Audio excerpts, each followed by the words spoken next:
Monsieur l'administrateur de l'agence Emploi Jeunes, Mesdames et Messieurs les directeurs généraux, directeurs centraux, chers invités, chers amis de la presse. Madame le ministre, je voudrais me réjouir de l'accueil qui nous a été réservé, mon équipe et moi, au sein donc de votre ministère, et cela dans le cadre du lancement officiel du recrutement et de la formation des agents recenseurs dans le cadre donc du recensement général de la population. Je me réjouis de la parfaite collaboration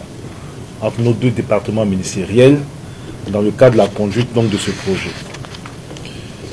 Dans le cadre du programme social du gouvernement,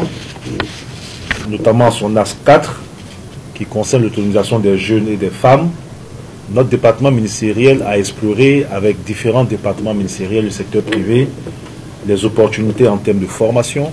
en termes de stage, en termes de financement d'entrepreneuriat en faveur des jeunes. Nous avons un objectif, le Premier ministre le rappelle souvent, de 500 000 opportunités dans ces différentes composantes pour les jeunes.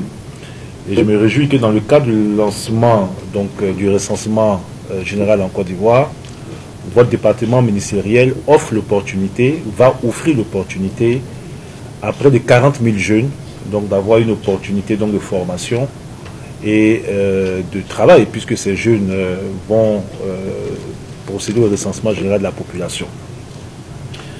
Mon département ministériel donc accompagnant ce processus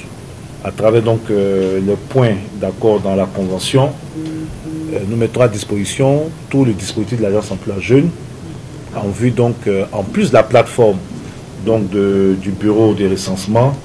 les guichets emploi, la plateforme de l'agence Emploi Jeunes donc serviront au recrutement aussi donc de ces jeunes. Pour la formation de ces jeunes,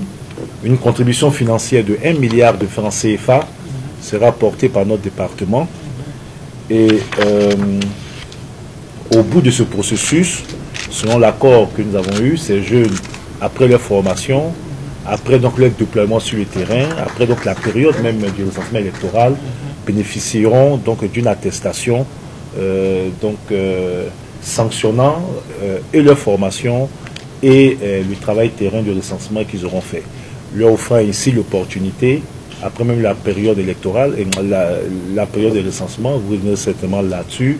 d'être intégré dans la base de données donc de l'INS et potentiellement être utilisé pour toutes les enquêtes qui se mèneront donc dans notre pays. Je voudrais très sincèrement vous remercier donc vos équipes techniques, et remercier l'INS et dire que nous allons mobiliser aussi toutes nos équipes pour que ce processus qui est lancé officiellement aujourd'hui soit un succès et que les jeunes qui auront l'opportunité donc d'avoir une formation complémentaire puissent donc saisir cette opportunité qui est aussi une opportunité d'insertion pour eux. Merci Madame le Ministre.